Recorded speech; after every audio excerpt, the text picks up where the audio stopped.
올해 들어 가장 은혜로운 성경 봉독을 한 것 같아요. 우리 유초등부 친구들 감사합니다. 자, 우리 유초등부 친구들 예배 잘 드릴 수 있죠? 그래요, 감사합니다. 자, 오늘 이 밤에 특별히 우리 유초등부 주간으로 예배를 드립니다. 자, 여러분들 오늘 이 밤에 또 예배 드리시고 기도하실 때 특별히 다음 세대를 위해서 또 기도하시는 이 밤이 되기를 소망합니다. 자, 오늘은 이제 그러므로 우리가 여호와를 알자 그 마지막 시간, 네 번째 시간입니다. 첫 번째 시간은 치료의 하나님 여호와 라파, 치료의 하나님에 대해서 함께 알아보았습니다. 치료의 하나님은 우리의 육신만을 고치시는 것이 아니라 우리의 전 인격을 회복시켜 주시고 무엇보다 우리를 성도로서 회복시켜 주시는 그 하나님임을 우리는 함께 알아보았습니다. 그리고 두 번째 시간이었던 여호와 니시, 우리가 붙잡아야 될 것은 시시각각 변하는 세상 풍조가 아니라 영원히 변하지 않으시는 그야말로 우리의 승리의 깃발 되시는 그 여호와 하나님만을 우리가 붙잡아야 된다고 함께 알아보았습니다. 그리고 지난 시간엔 평강, 평안의 하나님이신 여호와 샬롬, 진정한 평안은 외부로부터 오는 것이 아니라 내가 하나님과의 관계가 회복되어 될 때 그때 비로소 임하는 것이 진정한 샬롬이라고 우리는 기드온을 통해서 함께 알아보았습니다. 두려움에 떨던 그리고 겁먹었던 기드온이 그 마음에 평강이 임한 것은 전쟁에 승리한 이후가 아니라 하나님과의 관계가 회복되고 난 후에 그는 진정한 평강을 누릴 수 있게 되었습니다. 그러므로 우리 역시 하나님과의 관계를 회복하고 올곧은 관계를 가짐으로써 날마다 평강 가운데 거하자고 함께 은혜를 나누었습니다. 그리고 오늘 마지막 시간 여호와 이레입니다. 여호와 이레, 여러분들 모두 다 알고 계시죠? 하나님께서 예비하심, 친히 준비하심이라는 그런 의미입니다. 이 여호와 이레가 나오는 성경은 창세기 22장입니다. 여러분 모두가 아시는 그 내용입니다. 하나님께서 아브라함에게 명령하십니다. 너의 아들 이삭을 바쳐라. 그런데 이 아브라함에게 이삭이 어떤 아들입니까? 100살에 겨우 얻은 정말 귀한 아들입니다. 얼마나 귀할지 정말 상상할 수가 없겠지요. 여러분 우리 자식들 다 귀하지 않습니까? 특별히 아브라함은 100년을 기다려서 얻은 아들입니다. 그 아들을 바치라는 하나님의 명령에 아브라함은 믿음으로 순종합니다. 우리는 성경에 기록된 대로 또 아브라함의 그 믿음을 우리가 보고 있기 때문에 너무 쉽게 순종한 것으로 생각할 수 있습니다. 그러나 여러분 성경을 너무 그렇게 읽지 마시고 좀 몰입해서 좀 대입해서 한번 읽어보시기 바랍니다. 얼마나 많은 그런 고민과 또 그 마음에 어려움이 있었겠습니까? 그러나 아브라함은 그것을 이겨내고 이삭을 하나님 앞에 바치기로 결심합니다. 그리고 모리아 땅에 있는 그 산으로 가서 이삭을 잡을 때 제물로 바치려고 할 때 여호와의 사자가 나타나 중지시키지요. 그리고 하나님께서 말씀하십니다. 이제 너의 믿음을 봤다. 이제 괜찮다. 이제 만족한다. 그러시고 하나님께서는 그 제물로 바쳐질 뻔한 이삭 대신에 숫양을 준비해 주십니다. 최고의 제물을 하나님께서 준비해 주시는 것입니다. 자, 누구나 알고 있는 이 여호와 이레, 하나님께서 예비하심, 친히 준비하심. 자, 이 의미를 오늘 한번 잘 생각해 보면서 오늘 본문을 통하여 우리가 또 깨달을 수 있는 지혜와 또 은혜가 무엇인지 함께 또 공유하는 나누는 이 밤 되었으면 좋겠습니다. 오늘 본문은 또 여러분들 많이 읽어보신 그러한 본문이지요.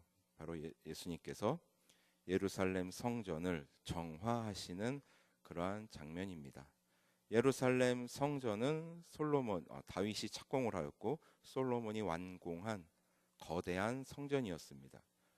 예루살렘 성전의 기능이야 두말할 것도 없이 하나님을 향한 예배를 위한 공간이었습니다.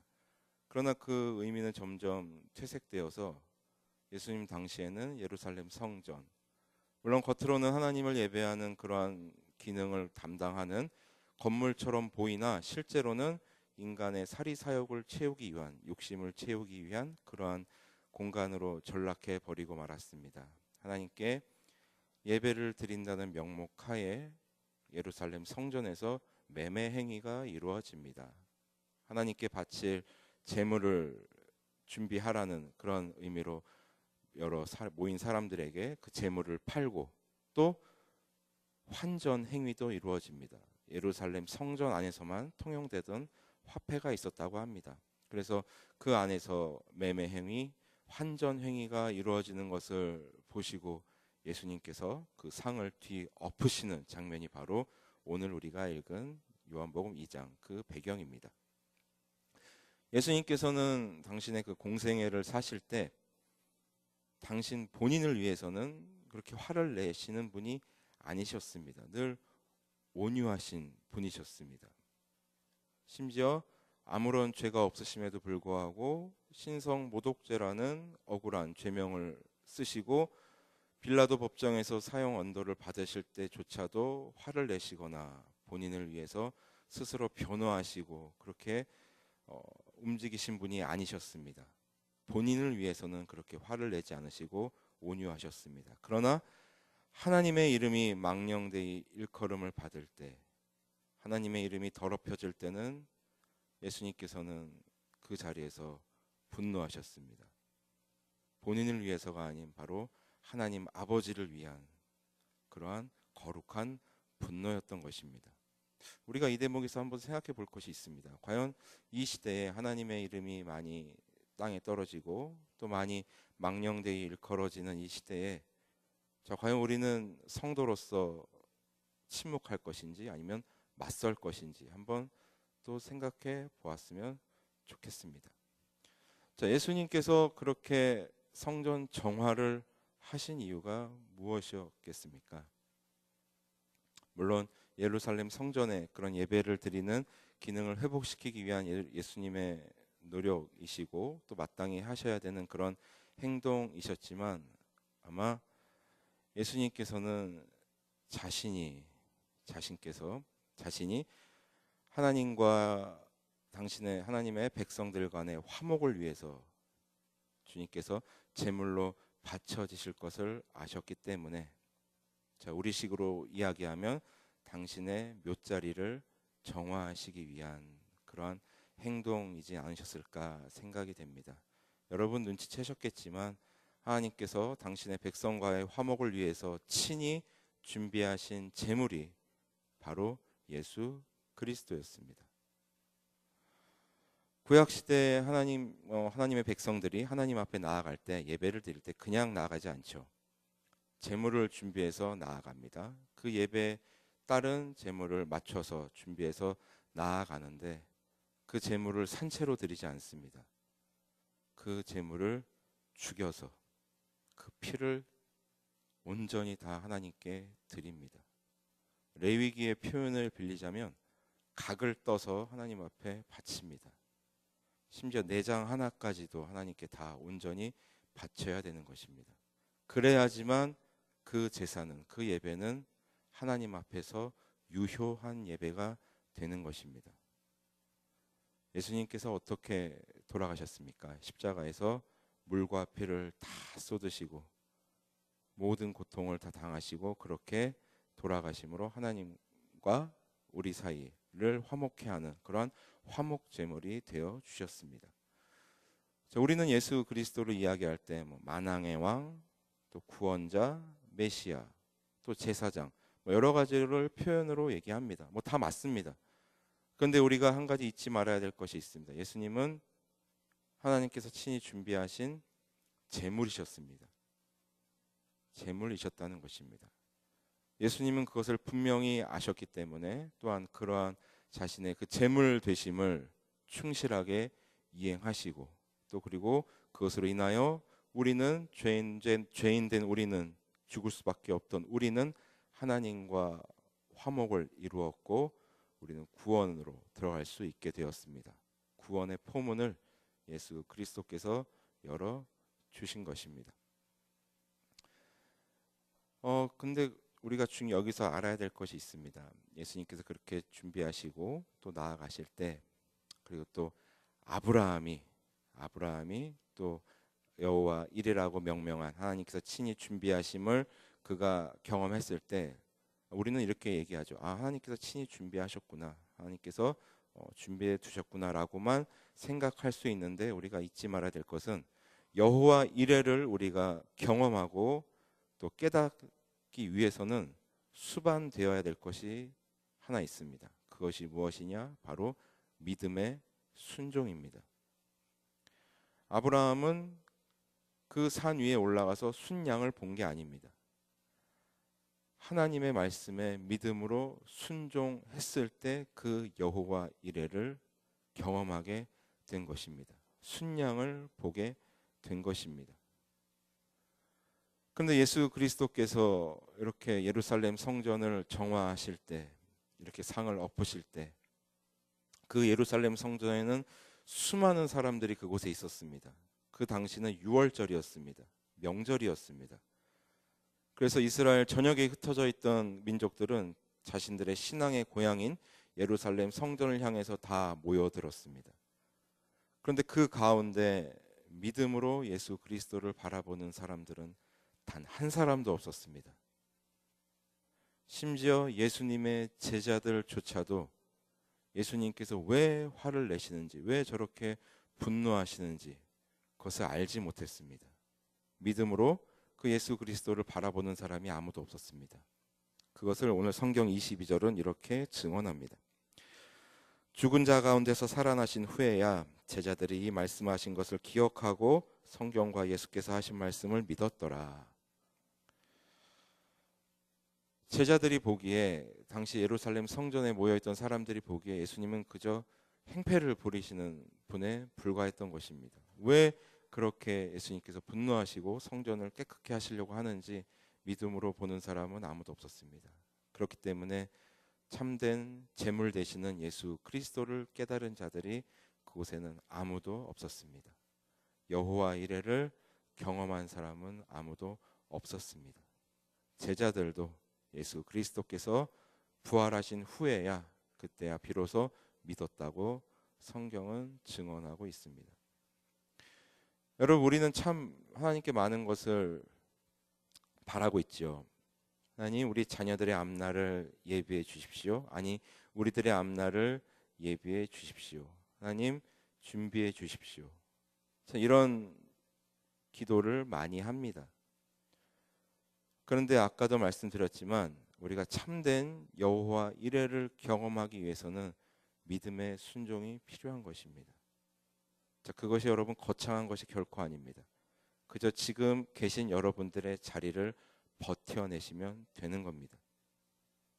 하나님께서 우리 한 사람 한 사람에게 각각 다양한 삶의 처소, 삶의 모양을 허락하셨습니다. 그것을 지켜내는 것이 바로 여호와 이레를 경험하는 것입니다. 여러분, 다윗은 한 번도 이스라엘의 왕이 되게 해달라고 기도한 적이 없습니다. 이스라엘을 구원하겠다고 그러한 포부를 밝힌 적도 한 번도 없습니다. 그저 양치기로서 자신에게 맡겨진 양들을 지키고 그 자리를, 목동의 자리를 지켜냈습니다. 짐승들이 자신의 양을 물어가면 끝까지 쫓아가서 그 짐승을 쳐 죽이고 양을 지켜냈습니다. 그렇게 다윗은 자신의 삶의 자리를 지켜냈습니다. 그 결과 그는 하나님의 예비하심을 경험할 수 있게 되었고 이스라엘의 왕이 되었습니다. 자, 그렇다면 이 시대의 성도들로서 참된 여호와 이레를 경험하기 위해서는 어떻게 해야 됩니까? 믿음의 순종, 바로 우리에게 허락하신 이 삶의 자리가 바로 하나님께서 나에게 부여하신 삶의 자리임을 깨닫고 지켜내고 버텨내는 것이야말로 여호와 이레를 경험하고 또 깨달을 수 있는 그러한 방법이 되는 것입니다. 자, 그러므로 사랑하고 존경하는 우리 성도 여러분, 특별히 오늘은 굉장히 특별한 날이죠, 여러분. 여러분, 온종일 TV에서 여러분 시선을 뗄 수 없으셨을 겁니다. 우리 남한의 문재인 대통령과 북한의 국무위원장인 김정은 위원장이 만난 그러한 역사적인 그러한 날이었지요. 특별히 오늘 모든 장면이 다 이제 인상적이고 감동적이었지만 더 감동적이었던 것은 오전 9시 30분에 있었던 그 장면이 아니었을까 생각합니다. 김정은 위원장이 이제 그 군사 분계선을 넘어서 우리 남한으로 넘어오고, 또 문재인 대통령이 또 김정은 위원장의 또 그 제안에 맞춰서 그 군사 분계선을 넘어서 아주 짧은 시간이지만 방북을 했던 것, 굉장히 의미 있고 감동적인 장면 아니었겠습니까? 자, 우리 성도들로서는 그 장면을 볼 때 모두가 이렇게 생각할 것입니다. 하나님께서 예비하신 자리다. 하나님께서 준비하신 자리다. 자, 틀림없습니다. 하나님께서 준비하시고 계획하신 그러한 자리입니다. 하나님의 시간입니다. 그런데 우리는 거기서 머물러서는 안 됩니다. 그렇다고 해서 우리가 조국 통일을 위해서 뭐 어떻게 하자는 것이 아닙니다. 아까 말씀드렸던 것처럼 우리가 이러한 특별히 남북 정상회담이 이루어지고 대한민국이 새로운 길로 나아갈 때 우리가 할 수 있는 일은, 특별히 성도로서 할 수 있는 일은 바로 대한민국 국민으로서, 하나님 나라 백성으로서 그 자리를 지키는 겁니다. 여러분들의 삶의 자리를 지켜나가는 것입니다. 예수님께서도 당신의 자리를 지켜나가셨습니다. 겟세마네 동산에서 그렇게 쥐어짜는 듯한 기도를 하시면서 이 잔을 돌리시기를 바라는 그러한 기도를 하시며 고뇌하시고 힘들어 하셨지만 그러나 버텨내셨습니다. 그러므로 인하여 구원의 역사의 마침표를 예수 그리스도께서 찍을 수 있게 된 것입니다.